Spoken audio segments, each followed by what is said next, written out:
have, when I uploaded them, they didn't have volume, so I have to remake them. But this one here, the last two have. So anyway, good stuff. There's actually it's Mo Crisis. For all you guys out there watching. So this video here is going to be the backyard with our various farms. We'll do the village over there probably later, and then we have a iron spawn over there. Let's do the iron spawn real quick. So this is off to the side. We were tired of going out farming a lot of iron. I don't know who's building the building. So we went ahead and built an iron golem farm. Essentially what it does is, as you can see, it glitches.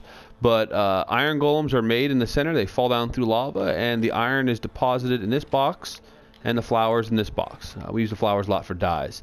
This right here, standing down here, is for AFKers, like our good friend here. This way it keeps the golems spawning more often. You tend to get more iron that way. So we're going to go ahead and do our farms. Now our farms are semi-automatic. They will harvest themselves, they will deposit themselves, but they won't replant themselves. With the exception of the pumpkin farm at the end. All these are made with 8 hoppers and 8 dispensers at the top and 8 buckets of water. All the redstone's hidden in a nice brick back there. We just want to make it look a little bit better. So let's see if there's room in the box. Yeah, okay, there's room in the box. So I'm going to go ahead and harvest the wheat and show you what it looks like. So essentially what happens is the water comes flowing down across all the crops, breaking it, and then depositing all that yummy, yummy wheat and seeds right in the hoppers, which some fall off. Sorry, it's not perfect, but it works. Right into the hoppers at the end, which feed it all into the chest. You can see it actually going up. The seed count going up as the hoppers filter it over. And we have 3 of these. We initially had 1 for wheat. We had 1 for carrots and 1 for potatoes. Each one is 4 farms wide, and I believe there's 16 farms back. Or 10 farms back, something like that. Maybe 8 farms back. That sounds about right.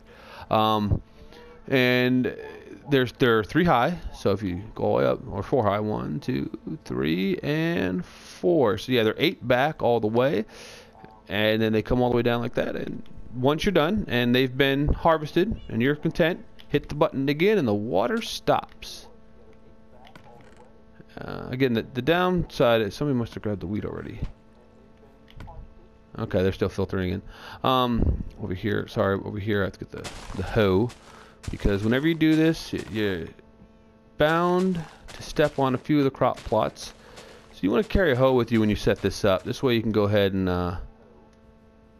plant it back in case you accidentally double jump on one. So I'm just going to plant a couple of these just to show you that it does have to be manually done. And then we're going to head to a different one. And I'll come back after the video's over and replant the rest of the crop. See, as you fall, that tends to happen a little bit. So you got to make sure you bring a hoe with you just to be on the safe side. So planting it's kind of easy once you get the hang of it, and you know it takes a little bit getting used to, but it's kind of nice when it's done. We do have a few automatic, 1 fully automatic crop harvester, but it's only good for pumpkins or melon. Oh, sorry, let me grab that. There we go. So doing this, once every 2 or 3 days in game, you're likely to stack up wheat fairly quickly. I think we've got 3 or 4 stacks of hay bales, and we don't do that this often. We don't wait till it all gets fully grown before we do it. We just kind of, when we're ever out there and we feel the need to, we'll harvest that down. I'll plant those later. And the same thing goes for both these potatoes now, because potatoes feel better than carrots. But you just hit the buttons and you're good to go. This is kind of a unique farm down here. This is a pumpkin farm, and we have a little bit of melon because melons aren't as good as pumpkins for making pumpkin pies. But as you see, the box almost full. I'll empty that out later. And essentially the way this works is it's on a sticky piston system with 2 different levers. Hit this lever first and it breaks all the pumpkins because the sticky pistons push up. Well, that's got to be repaired. But the sticky pistons push up all the pumpkins, which automatically break them. And then the water comes down with this one and pushes them right down into the hoppers.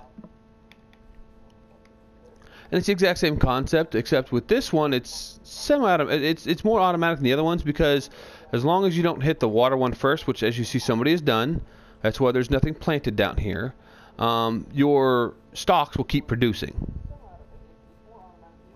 But you just got to make sure when you're done, you shut the water off first, let it drain out, and then you can put your pistons back down. Now this one right here is a fully automatic farm. It's not bad. You can set it and forget it. It will grow. I'll grab a pumpkin real quick and I'll show you guys how it works. Basically, as long as something goes there, Mo, you're kind of in my way there, buddy. As long as once a pumpkin or a melon grows here, it pushes it out, it drops it in the hopper. That's all it does. And it will continue doing that. Oh, that's my fault. It will continue doing that as long as... Let me just break that real quick. Yeah, there it goes. It just keeps doing that all day long. It's not a problem. It'll go on forever. It's not as good as the bigger one, simply because it takes a lot longer to build up your stash. This is a cactus farm. We've been using a lot of green dyes for all the nice carpet you see in the house and the grass you see up there.